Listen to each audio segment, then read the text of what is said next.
Hoje eu vou falar de um grupo representado por uma palavra de 7 letras que gera reações nas pessoas. Tem gente que se assusta, tem gente que critica, tem gente que relativiza e tem gente que acha que é normal e faz parte do jogo político. Eu estou falando do Centrão.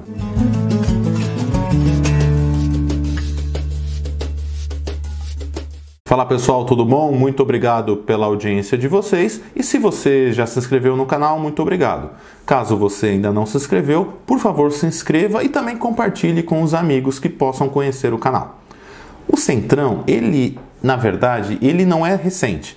Ele foi criado lá no governo José Sarney, durante a Assembleia Nacional Constituinte, nos anos 1980. Naquele momento, o Centrão era formado por parlamentares de 6 partidos. Esses parlamentares eles tinham um viés de centro-direita e eles se uniram ao presidente José Sarney para fazer um contraponto à pauta progressista da parcela do PMDB e das oposições ligadas ao presidente da Assembleia Nacional Constituinte, o deputado Ulisses Guimarães. E aí a gente precisa fazer um contexto histórico. O José Sarney, ele era vice do Tancredo Neves e egresso do partido da ditadura militar, que era o PDS. Como o Sarney não tinha vice, o Ulisses Guimarães, como presidente da Câmara e da Assembleia Nacional Constituinte, ele era uma espécie de primeiro-ministro, ou ele tentava se impor como primeiro-ministro.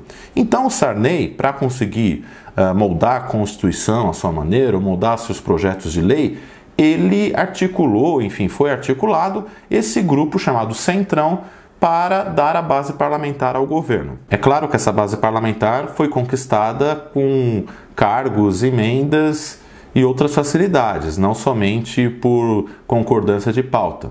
Nada muito diferente do que é hoje. Naquele Centrão, que é o embrião do atual Centrão, não haviam líderes claros.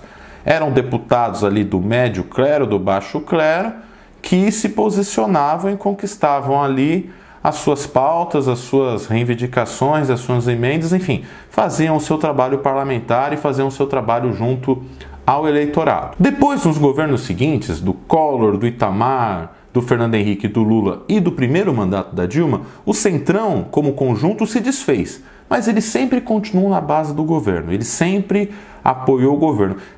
Ele não trabalhava de uma forma muito unida, como no tempo do governo Sarney, mas ele fazia parte da base do governo e conquistava seus cargos, seus ministérios, suas emendas e, em troca, davam a governabilidade ao presidente de plantão e aprovava suas medidas. A partir de 25 de fevereiro de 2014, último ano do primeiro mandato de Dilma Rousseff, a coisa começa a mudar. Surge Eduardo Cunha, líder do PMDB.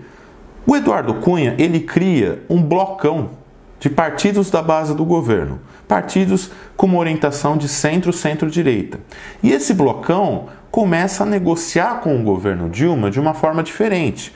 Começa, inclusive, a aumentar o preço de seu apoio e a vetar algumas propostas. Isso tudo já na esteira da Lava Jato e também do desgaste das manifestações de junho de 2013. O mais engraçado é que boa parte do Centrão apoiou a reeleição da Dilma na coligação, fez parte da coligação. Só que esse Centrão, mais alguns outros partidos, como por exemplo os partidos de oposição ao PT, apoiaram Eduardo Cunha como presidente da Câmara em fevereiro de 2015 e lideraram todo o desgaste de 2015 com as pautas bombas e, consequentemente, o impeachment da então presidente Dilma Rousseff em abril de 2016. A partir da saída de cena de Dilma e da ascensão do então vice-presidente Michel Temer ao Planalto, o Centrão continuou unido e, mais do que isso, o Centrão ganhou influência, ganhou ministérios, cargos e começou a dar as cartas no Congresso Nacional, elegendo presidente da Câmara, elegendo líderes da base. Enfim, o Centrão ficou mais forte e mais robusto do que era lá no tempo do governo Sarney. Em 2018, a maior parte do Centrão apoiou a candidatura do ex-governador de São Paulo, Geraldo Alckmin, à presidência da República. Só que o tucano teve um desempenho muito ruim. Ele ficou com 4%, 5% dos votos.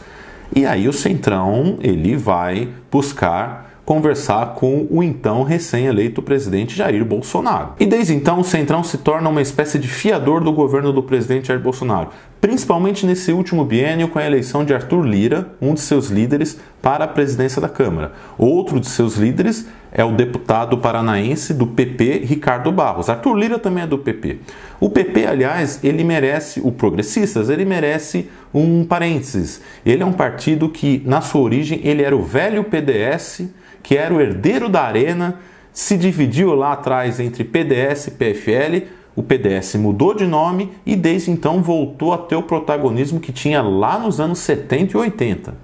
Mas enfim, voltando ao assunto do Centrão, hoje o Centrão dá as cartas no Congresso Nacional. E dizem inclusive que com essa onda de denúncias de corrupção, com a CPI da pandemia, o Centrão hoje é o que sustenta o governo Jair Bolsonaro.